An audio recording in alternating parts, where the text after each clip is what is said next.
Brought to you by Insight Counseling Centers, This is the Integration Podcast, a podcast to discuss difficult but relevant topics where issues of spirituality, psychology, the arts, and society all intersect. Now more than ever, we are experiencing just how important our mental health is. The following podcast was recorded before our world was drastically changed by the effects of the coronavirus. We have always known just how important our mental health is, but now more than ever, it is even more paramount to care for ourselves and our emotional well-being. In this episode, we explore how millennials are embracing their own mental health journey and some of the challenges that they experience, as well as many of the proactive ways that they are seeking to care for themselves. This is a conversation exploring just how important mental health is, and we hope to have further conversations about all the changes in the current state of the world. We know we will be forever changed after the collective effects from this global pandemic. We hope this conversation reminds you to take care of yourself and that there is no shame in reaching out for help. We are all in this together. We are all human, and we all need each other, now so much more than ever. Alrighty, well, welcome again to the Integration Podcast. We are so excited and grateful that Bailey is here with us, and Bailey is actually the administrative assistant at Insight Counseling Centers, and she's been with Insight for, how long have you been with Insight? 9 months? 9 months, maybe? okay. Less than a year. Yeah, and we thought this would be an incredible opportunity just to sit down and chat with you, since you are one of the lucky millennials.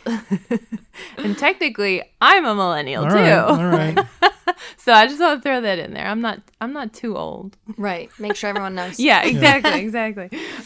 But we're going to be talking about millennials in therapy, that it's a new thing and more millennials are seeking help in a therapeutic setting, and it's become more normalized. But along with that, there are different challenges, and especially in that generation, there are a lot of challenges. So why don't you just first off tell us a little bit about yourself, Bailey, your background, where you're from, why you started working at Insight, and then maybe a little bit about where you're planning to go from here. Sure. So my name's Bailey. I'm 23, so I'm a young millennial.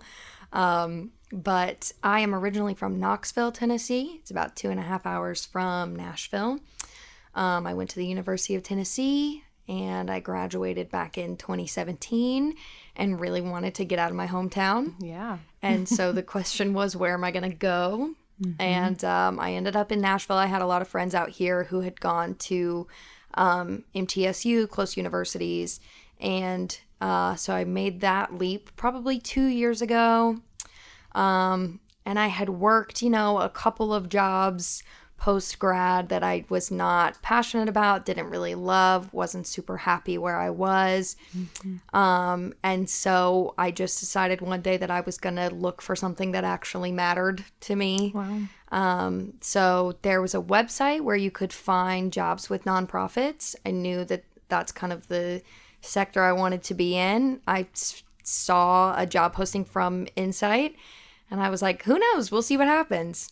Who knows? And here you are. And here I am. And it was, everything made sense. I've told them many times after that first interview, I cried in the car because I just, it just felt like the right place to be. Yeah.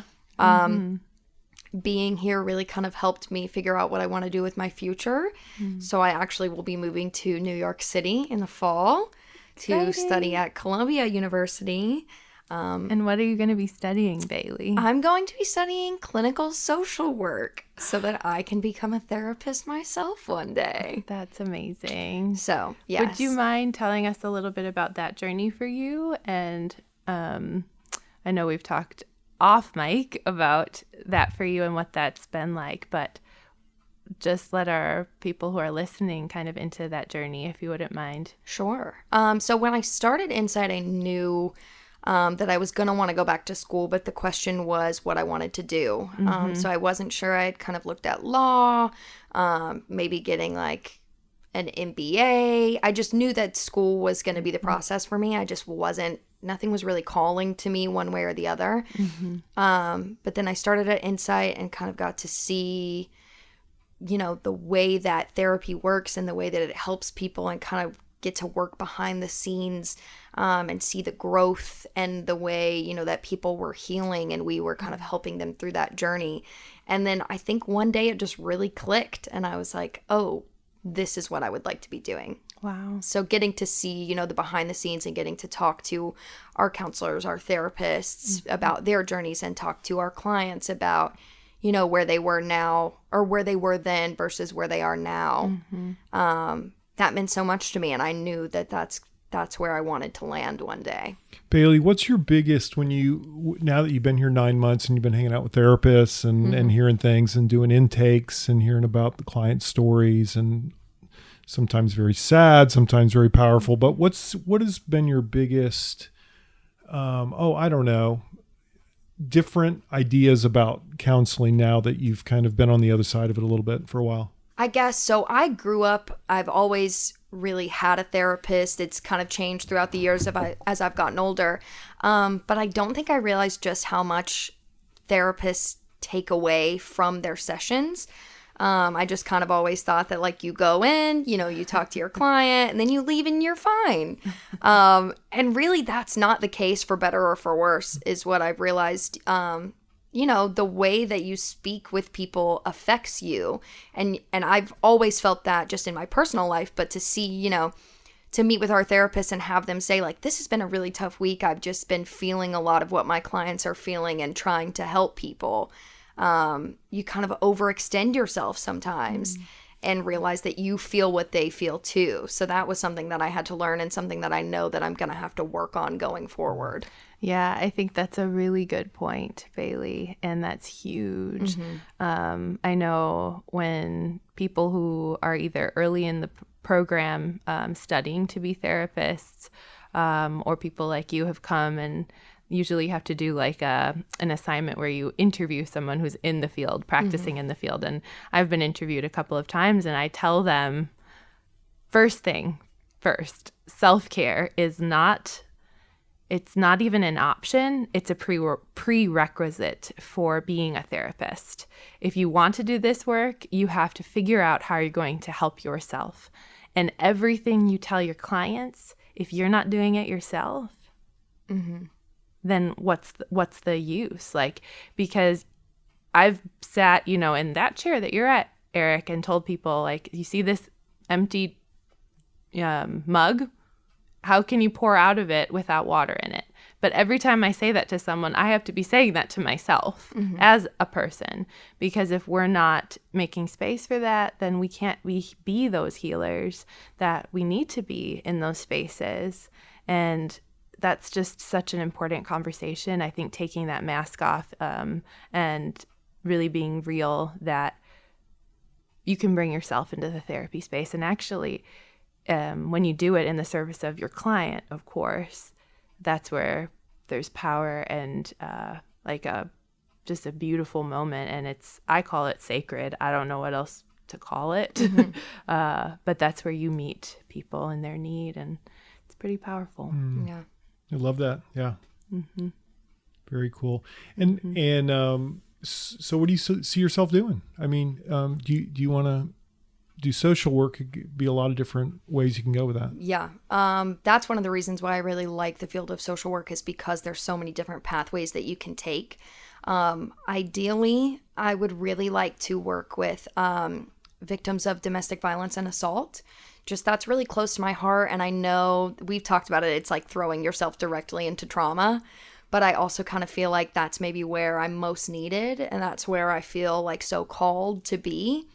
So I know that it's going to be hard and it's going to be very heavy and probably difficult to navigate. But I I do feel like that space is where I belong. I know that sounds kind of cheesy, but it doesn't sound cheesy. Yeah, that's just how I feel. It's awesome. I think like we need more healers, and even in the wake of everything that's happened this current week, we're in the current week of the tornado hitting Nashville, areas of Nashville and areas of Tennessee. Like the one thing that we need are more healers. We need people to be whole themselves and to heal themselves from their wounds so that we can go out and heal each other. And one of the reasons I chose therapy myself is because I read about wounded healers. And, you know, that's been attributed to Jung and also Henry Nouwen. And so, you know, these people like theologians, psychologists, philosophers, these are people that paved the way for us to now continue to grow and do this work, because there is need, and there's always going to be a need. So I don't think it sounds corny or cheesy at all. I appreciate that. I'm just validating you. Right. I needed it. There's a therapist in this room. There is. And a future one. Right. Well, one of the things that I am fascinated and want to talk a little bit about today is just this whole idea. And again, the word millennial covers such a wide range, and probably you would fall on the younger side of it. And as a one person probably on this podcast who is not a millennial, I have millennial kids actually, and have worked with tons of millennials in my life. I'm going to be fascinated to talk to both of you. One, you, Bailey, to get your idea about you and your friends and about what therapy even means to you and your generation. And Hannah, some of the things that you have seen just in your own practice of how millennials are approaching therapy and what that means now and what that means kind of going forward for what therapy is going to look like even in the future, 5 or 10 years from now. So yeah. Sure. Who wants to start? I'll go first. I definitely think one thing that I've seen in my generation is the stigma is kind of going away. And I think it's because we're realizing that like everybody needs help and we're all going through stuff. So having someone to kind of work that out and untangle those thoughts with is so important, and it's really nothing to be ashamed of. And so when I've always been an advocate for therapy. I've been in therapy since I was like 9 years old, so it's important. But I see, you know, when my friends are struggling and they're going through stuff and they need someone to talk to, my first question is always, have you seen a therapist? Can you speak to someone? Is there someone, you know, can we work out resources? Because it's so important, and it's really, I think we're seeing the value of it. One thing that I feel like a lot of my friends and I went through at the same time was post-grad depression after we finished our bachelor's degrees. It's like you've been in school for, you know, you're 21 years old, you've gone all the way through college, and then you're kind of done and you have no idea what to do. It's like the quarter-life crisis that 100%. John Mayer sang about, actually. It's real. It is. It's so real. And it was a lot of like, I had seen people around me who were finishing their bachelor's degrees and going straight into a job, and I didn't have that. And so I felt like something was wrong with me. And I had been out of therapy for probably 6 or 7 years. And that's actually what prompted me to get back into it, because I was feeling so lost and I couldn't see my own self-worth and my value. And then we would go to dinner, just kind of my friends who had all just graduated, and everyone would be like, are we all feeling this way? Like we all kind of feel lost. Like what are we doing with our lives? And then it kind of hit me like, oh, we are really all going through this and none of us are speaking about it, and we need someone to talk to. And that's kind of when I got back into the therapy space, because I was like, I feel like I cannot deal with this on my own. And it ended up being super helpful, but now I'm so quick to be like, if you don't have someone to talk to, you should get someone to talk to, because it's one thing to, you know, sit around and chat with your girlfriends about how you're feeling, but it's another thing to have a professional who doesn't want to, you know, one-up you and say, I know that you had a bad day, but listen to what I have. Not that there's anything wrong with that necessarily, but sometimes you just need like a soundboard, someone that you can just throw your thoughts at. Yeah, that there's so much there, Bailey. Like I could go in a million directions, but I'm really curious about your own journey, I guess. in the space of like not really knowing what to do with your life, and like feeling kind of like something was missing or lacking, and then thinking, am I the only one? I think I hear that a lot with the people that come in and they're like, oh, I'm not the only one, because we kind of live in that. We can put ourselves into that box and think that we're the only one that's ever experienced this thing, or felt like I'm directionless and I'm 23 without a job, like a real job. You know, there's that thing that gets put on, especially the younger generations, whether it's external or internal. I think we put it on ourselves. Like we have to have all these things that we see 40-year-olds and, you know, even 50-year-olds or whoever obtaining. And then there's like this idea that as a millennial, you should have all this stuff already. You should have your life kind of manicured to the nth degree. Like I was reading an article in the Wall Street Journal and was talking about that. The millennial generation spends about $300 a month on self-improvement things. While that's great, on the one hand, it's great, but there's also this real heavy expectation put on by, you know, social media, each other, just in ourselves, that we have to be this picture perfect way, like have this great job, have a great relationship, you know, have the best of the best clothes, the best all this stuff, and like manicure your life through a filter, which is really unrealistic. But I think that internalizing angst you feel is real. So could you speak to some of that, like that pressure in your own life and in your friends' lives, and how you manage that, and maybe even how therapy has helped you kind of sift through some of that? Sure. I do think it's a tremendous amount of pressure. I think that social media plays a huge role in that, because the reality of it is that we don't advertise the not good stuff. Right. We only, you know, we want to post when we get the job and when we're in the happy relationship and, you know, when we get the new car and things like that. Nobody posts and says like, yeah, I had a really bad day and my boyfriend and I broke up and I hate my job. Like, it's just not what we want to advertise. But I personally found myself getting into the space of like, I want to be happy for my friends because I see them succeeding in their field and they're excelling and they're doing great. And I just felt so stagnant. And I even said I had some friends who wanted to go to medical school, who wanted to go to law school, and they were great. And I kept saying, like, I don't think I'm good enough. Like, just in general in my own life, I feel like something's wrong with me. And my therapist actually said, you know, you have got to put away your measuring stick because they're playing checkers and you're playing chess. It's not the same thing. Just because you're not going to, you know, Yale for medical school, that's not what you want. That's not where you want to be. So you can't measure yourself against other people because we're walking separate paths. Yeah. And that, I think I knew that in my head, but to hear someone who's, you know, older, wiser, you know, has more experience, has more education saying, hey, it's really okay. Like, we're growing at different rates and you're not judging the next person for, you know, not wanting to be a therapist, not wanting to go get their master's. I have a friend who's a super talented musician, and I would never be like, well, why aren't you going back to school? Because that's not her thing. Her thing is music, and she's great at it. And my thing is going back to school and getting an education, and I'm good at that, and we support each other. But I think that journey through therapy and you know, validating myself and my own journey was super helpful in recognizing that.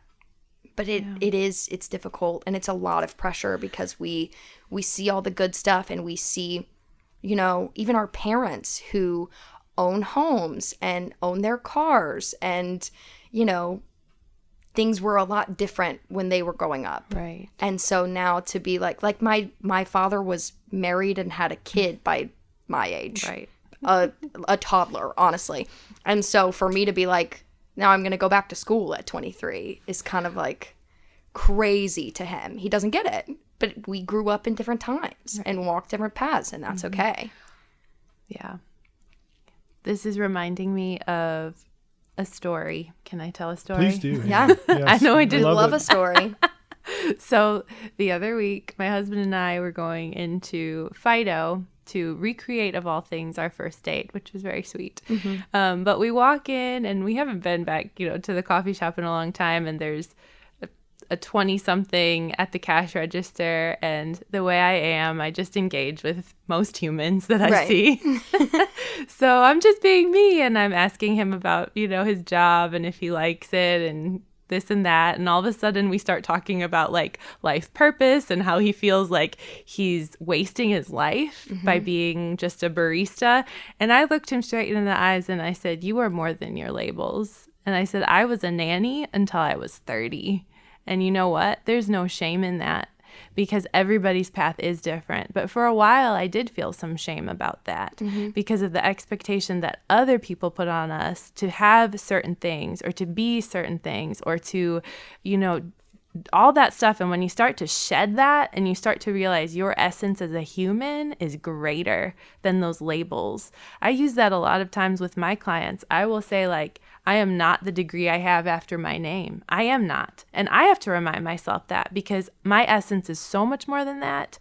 And while we want these degrees to basically help us help other people, we don't ever want to become what we despise in a sense. Right. Like, I don't want to put that over somebody else. And so I find a lot of times the work I do and the populations I work is empowering people. And it can be with the Latino clients I see, but also millennial clients that I see who have this idea that they need to be further along in their life than they are. And a lot of times Absolutely. it's just normalizing, like, you're 23. You don't have to be so hard on yourself all the time. Yeah, and you're just where you need to be. Exactly. Right at this place. And you're good. Right. A lot of my work is just telling people, like, you're good. There's really no shame. There's in not no having shame. it figured out. Like, none at all. And I think it's so liberating, because how many spaces do we have in the world to do that? Hannah, I want to, as you're telling this story, and I'm thinking of all the teenagers who've gone on to college, and many of them had life coaches, which again is a millennial thing to me. Helicopter parents, life coaches, they got all these things going on, Yeah. spending $300 on, whatever, Yoga life looking coaches, better, yeah. right? Yoga mats and all this.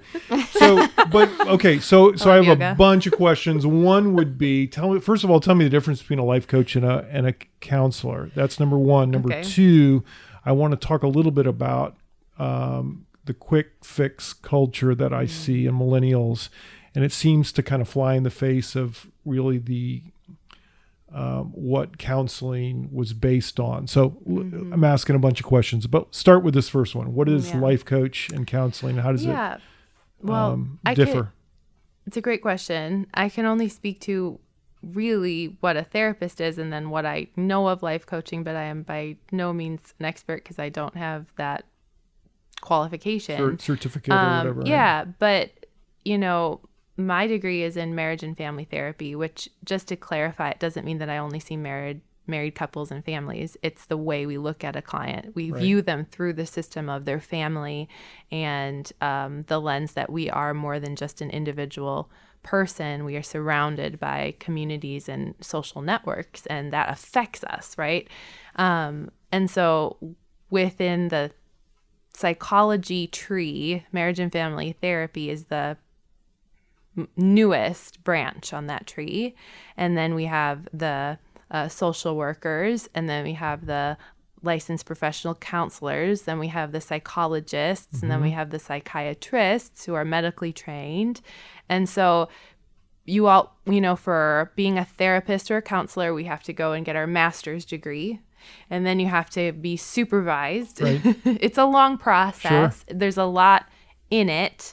And really just that's to protect the client. It's to protect that the client is getting the best care. And the two ethics are do no harm and do good. So that's what we want to do. We want to protect that client. And in order to do that, we need safety and we need regulations and ethics and all of those things around it. And so I can only speak to life coaching is what I know. It's a newer development of the same type of thing, and you can get like a certification in it. And I think it's on its way to become more of a, how do you put it, like kind of I can't think of the right word, but not controlled, but regulated, I guess, career path. But I just don't know enough about it. You can, as a counselor, you can definitely be certified and become a life coach. But there's different regulations around that than there are around therapy. And each kind of branch is different. And I think life coaching is kind of like the next version of it. But I don't know enough about it to speak very well about what the qualifications are there. Right. Okay. And when a millennial, someone comes in and goes, listen, I got 4 sessions max. That's all I can afford, or that's what my insurance pays, or I just got to do this really quick. Can therapy be done that way? It can. Yeah. I think any therapy is better than no therapy. Yeah? Okay. There are actually types of therapy that we're trained in. One is called solution focused, and it's really looking at solution focused brief therapy. And it was, not to get into all of the theory behind it, but it was, created by people actually out of Milwaukee, Wisconsin, where I'm from, which I think is pretty cool. And in order to help in those situations, but it's more like, let's think about if you were to wake up tomorrow and you didn't have to come to therapy, how would you know? That, that's kind of like the miracle question. If a miracle took place and you woke up tomorrow and you were better, how would you know? So it's getting people to kind of get into that headspace of, my life can be different. My life could look differently. And there can be some positive change. And I guess what's helped me is, let's say a millennial comes for 4 or 5 sessions, and then they drop off, which I've definitely had. I had a client who was like, I ghost people. And she like told me that early on, and then she ghosted me. Right. Which is a real thing. And, she warned me, but then she ghosted me. But I like to think of it as like planting a seed that she did glean and gain something from that relationship. And I hope for her, wherever she is in the universe, in the world right now, that she goes and perhaps carries that on. She might, build upon the work we did in therapy, and then continue that on with someone else, with another therapist. So I think I got it. But the approach would be very different from what Correct. Maybe many people think, like, the first 2 or 3 or 4 sessions are just talking about family history or life age 0 to 10 or something like that. Right. You jump right into what's going on right now. I'm feeling solution focused, anxiety or depressed or whatever it is, and you just jump on it. Correct. Right? Yeah. That what you're talking about, that is like the Freudian on the couch psychodynamic that takes like your whole life to get better. Yeah. Which we don't got time for that. Let's just be real. Yeah. A lot of people don't. Time and money. I mean, it is an investment, and I explain that to my clients. Like, I know this is an investment, but think about it. Like, do you spend money on your car to get your oil changed? Do you spend money on nice dinners? Do you spend money on new clothes? So how much more important is your own personal well-being and relationships? Yeah. I love that. Mm-hmm. Bailey, what would you say with you and your friends, and I'm generalizing here, but what are some of the issues that you see just facing people? And I'm not talking about, global warming and things like that, but what are the psychological issues that maybe are most common in your peer group? I think, a lot of the like societal pressure that we were talking about. Okay. Because in this age, we're all in so many different places. I have friends who are married and having children. I have friends who party Thursday through Sunday. I have friends who love their jobs. I have friends who hate their jobs. So that whole measuring where we are against where we want to be or where we see other people, I think there's a lot of pressure to be like, should I be in a serious relationship right now? Should I be married? Should I be thinking about children? Mm-hmm. I think we're all stressed about money just because student loans right. Yeah, Just going back to school, right. paying rent. You know, we live in Nashville. Things are not cheap here. So it's a lot of that, and also the political climate. Not to get too deep into it, but it's difficult for a number of us, and I think, I mean, speaking for myself and for, you know, the people that I keep in my circle, we're all very passionate about, you know, wanting the best life for ourselves, but for other people too. So when you're in, you know, a political world where you feel like maybe some people aren't being treated equally or the way that they deserve, that weighs heavy on us. And I know that there have been, you know, many a night where the conversation kind of turns into like, what do we do? What are we doing? How can we help? And it's hard not to kind of carry that burden on your own shoulders, even though, you know, realistically, it takes a lot to kind of impress change upon people. We still kind of carry that. So I think it's a lot of things at once, honestly. Yeah, I would echo that personally, and I'm on that kind of the older end of the spectrum. First I was young, now I'm old. I'm all things. But speaking of my clients, like I'm thinking of a few in particular that resonates so much for where they're at. You know, they're carrying a lot of anxiety about the future and about what their life is going to look like, and it's like a macro to a micro level, and they feel it all. And it weighs on them deeply. You know, the fact that, where do I go from here? Should I be married right now? Why do I think I need to be married? I'm 24. Like, where does that come from? And exploring all of those things.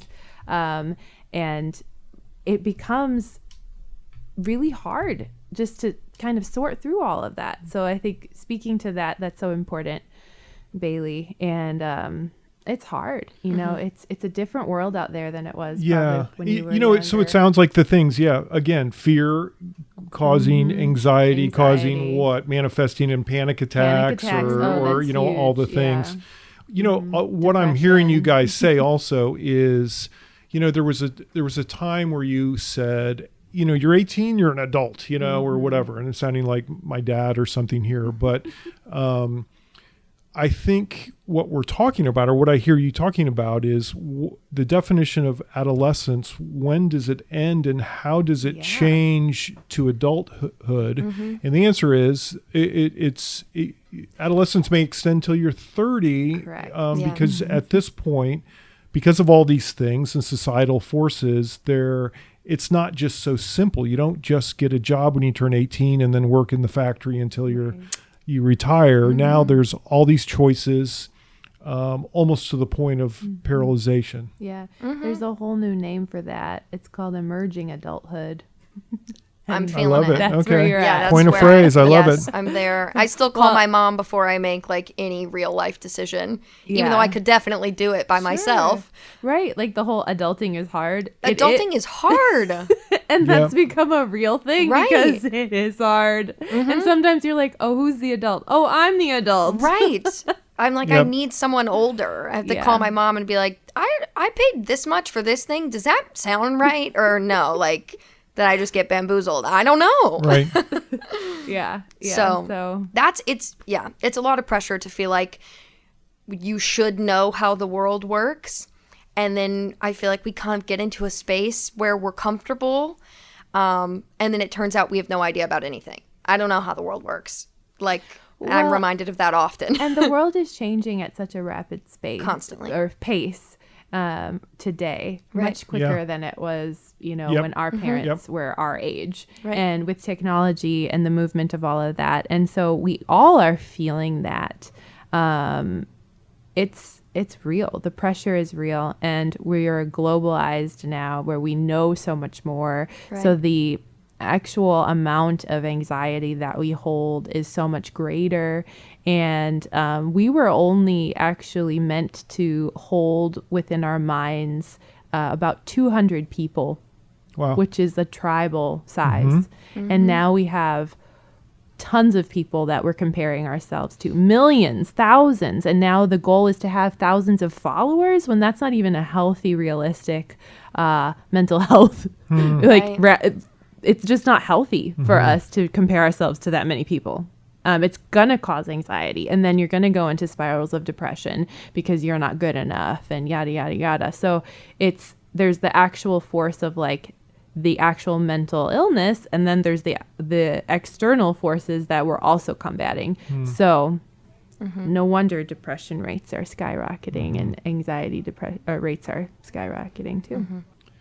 Well, lots of challenges in that. And I, one of the things that I do love, and I applaud both of you, is just the demystification of counseling. I think is so important because it hasn't always been that way. And I know there's still parts of our society, probably even with millennials, that are not open to this. But if there's any way that we can kind of get word out to that counseling of all ages and of all people, whether it's short term or long term, like you said, even if you have someone for 1 or 2 or 3 sessions, it's still better than nothing. And maybe something clicks in their head down the road when they go, oh yeah, I've been to a counselor before and I'm in a bad place and I can do this again, or whatever it may be. So nothing but positives is what I'm hearing. Yeah. Nothing but positives. And if you don't click with your counselor, that's okay. The counselor,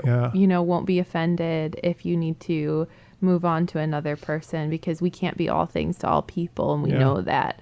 And so that's really important too, like giving yourself the right to say, you know what, I can look for a counselor that's a good fit, and if I try it out, it doesn't mean that therapy is horrible. It just means that maybe that wasn't the right fit, and let's go find another fit or another venue or another avenue, or teletherapy, or there's things like Talkspace, which I'm pretty sure you use, right, Bailey? Right. Yeah, so correct. Different types of ways to engage with therapy now. Even it doesn't have to be in person in a room. It can be via text or on a video chat. Yeah. So. Well, and I think that things like teletherapy, things like that, have really contributed to the destigmatization of therapy, because it's one thing to go sit in a room and be just talking to someone one-on-one, which is perfectly fine, but it's so much more accessible now because of things like Talkspace and teletherapy, that it's just kind of like, yeah, hang on, let me text my therapist really quick. Like, I love being able to utilize that because we're so busy. I mean, millennials are so busy all the time. And so I feel like it would be hard for me to take time out of my day to go, meet with somebody. But if I have a really long day at work and something's weighing heavy on me, I can go home and just record a message for my therapist, tell her what's going on, and then I'll wake up in the morning and have a response from her. That's amazing. Yeah. And I think that's so cool, like, to use technology for good, right? Technology is not good or bad. It can be used for either, right? Healthy or unhealthy. Yeah. So, like, I love using like meditation apps, and mindfulness things. So why not, use it for good and reach out to somebody who you can get a different perspective from. And I think that's awesome. Yeah. So love it. I definitely agree. Bailey, thank you for coming and hanging out with us and Absolutely. sharing your story with us. Sure. This has been great. Yes. Thank you so much, Bailey. Thank you for having me. Super happy to be here. Yeah. Can't wait till you hear your story about going to grad school and all you'll learn. Oh, yeah. Speaking of anxiety. You're going to do amazing things. Thank you. And it's just the beginning of an amazing journey that you're on. Thank you so much. I love that. I appreciate that. Yeah. Integration Podcast is sponsored by Insight Counseling Centers, restoring lives to wholeness, mentally, emotionally, and spiritually, through quality and compassionate counseling services for individuals, families, and couples across Middle Tennessee.